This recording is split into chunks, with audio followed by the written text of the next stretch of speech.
ನೋಡಿ ಮಂಡಕ್ಕಿ, ಅವಲಕ್ಕಿ, ಹಾಗೆ ನಾವು ಒಗ್ಗರಣೆ ಹಾಕ್ಕೊತೀವಲ್ಲ, ಇದು ಸಾಬುದಾನನೂ ಅಷ್ಟೇ 1.5 ಲೀಟ್ರಷ್ಟು ಸಾಬುದಾನನ ತೊಗೊಂಡು ಬಂದಿದ್ದೆ. ಇದು ಮಕ್ಕಳಂತೂ ತುಂಬ ಇಷ್ಟಪಡ್ತಾರೆ, ಯಾಕಂದರೆ ಇದು ಕುರ್ಕುರೆ ಥರ ಖರಮ್ ಖುರಮ್ ಅಂತಿರುತ್ತೆ, ಅದರಿಂದ ತಿನ್ನೋಕ್ಕೂ ತುಂಬ ರುಚಿಯಾಗಿರುತ್ತೆ. ಇದಕ್ಕೆ ನಾನು 1.5 ಲೀಟ್ರಿಗೆ ಎಷ್ಟು ಒಗ್ಗರಣೆಗೆ ಬೇಕೋ ಅಷ್ಟನ್ನು ರೆಡಿ ಮಾಡ್ಕೊತಾ ಇದ್ದೀನಿ. 1 ಹಿಡಿಯಷ್ಟು ಕಡಲೆ ಬೀಜನ ತಗೊತಾ ಇದ್ದೀನಿ. ಹಾಗೆ 1 ಹಿಡಿಯಷ್ಟು ಹುರ್ಗಡ್ಲೆನ ತಗೊಂಡು 3 ಒಣಮೆಣ್ಸಿನ್ಕಾಯಿನ ಸಣ್ಣದಾಗಿ ಕಟ್ ಮಾಡಿಕೊಂಡು ರೆಡಿ ಮಾಡ್ಕೊತಾ ಇದ್ದೀನಿ.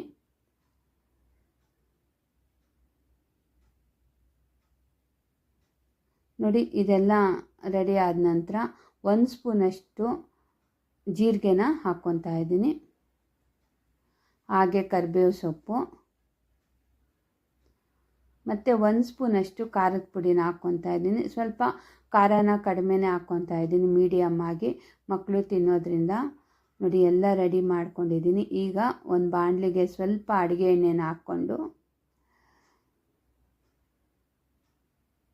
ನೋಡಿ ಎಣ್ಣೆ ಎಲ್ಲ ಕಾದ ನಂತರ ಸ್ವಲ್ಪ ಸಾಸಿವೆನ ಹಾಕ್ಕೊಂಡು, ಸಾಸಿವೆ ಸ್ವಲ್ಪ ಚಿಟಪಟ ಅನ್ನಂಗೆ ಹುರ್ಗಡ್ಲೆ ಮತ್ತು ಕಡಲೆ ಬೀಜನ ಲೋ ಫ್ಲೇಮಲ್ಲಿ ಇಟ್ಕೊಂಡು ಫ್ರೈ ಮಾಡ್ಕೊಳ್ಳಿ. ಗರಿ ಗರಿಯಾಗಿ ಫ್ರೈ ಆದರೆ ತುಂಬ ಚೆನ್ನಾಗಿರುತ್ತೆ ತಿನ್ನಬೇಕಾದ್ರೆ.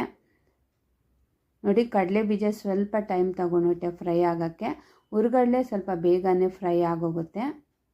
ಎಲ್ಲ ಮಿಕ್ಸ್ ಮಾಡಿಕೊಂಡು ಫ್ರೈ ಮಾಡ್ಕೊಳ್ಳಿ. ನೋಡಿ, ಫ್ರೈ ಆಗ್ತಾ ಆಗ್ತಾ ಕಲರು ಚೇಂಜ್ ಆಗಿದೆ ಅಲ್ವಾ. ನೋಡಿ, ಇದೆಲ್ಲ ಫ್ರೈ ಆದ ನಂತರ ನಾವು ಎಲ್ಲಾದರೂ ಯಾತ್ರಾ ಸ್ಥಳಕ್ಕೆ ಹೋಗ್ಬೇಕಂದಾಗ, ಟ್ರಿಪ್ಗೆ ಹೋಗ್ಬೇಕಂದಾಗ ಈ ಥರ ಮಂಡಕ್ಕಿ, ಅವಲಕ್ಕಿ, ಸಾಬುದಾನ, ಒಗ್ಗರಣೆ ತಗೊಂಡು ಹೋಗ್ಬಿಟ್ರೆ, ನಾವು ಟ್ರಾವೆಲ್ ಮಾಡಬೇಕಾದ್ರೆ ಏನಾದರೂ ತಿನ್ನಬೇಕು ಅಂತ ಅನ್ನಿಸ್ತಾ ಇರುತ್ತಲ್ಲ, ಮನೆಯಿಂದನೇ ಮಾಡ್ಕೊಂಡು ಹೋದರೆ ತುಂಬ ಚೆನ್ನಾಗಿರುತ್ತೆ.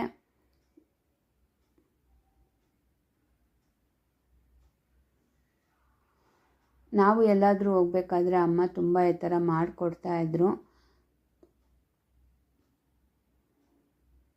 ಟ್ರಾವೆಲ್ ಮಾಡಬೇಕಾದ್ರೆ ತುಂಬ ಚೆನ್ನಾಗಿರ್ತಿತ್ತು ತಿನ್ನೋದಕ್ಕೆ ಎಲ್ಲ.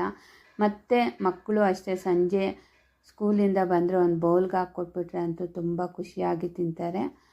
ಈಗಂತೂ ತುಂಬ ನಾವು ರೆಡಿನೇ ತೊಗೊಂಡು ಬಂದುಬಿಡ್ತೀವಿ, ಮನೇಲಿ ಮಾಡೋದು ಕಡಿಮೆನೇ. ಆದರೆ ಮನೆಯಲ್ಲೇ ಮಾಡ್ಕೊಳ್ಳಿ, ಒಂದು 15 ನಿಮಿಷದಲ್ಲಿ ರೆಡಿ ಆಗಿಬಿಡುತ್ತೆ.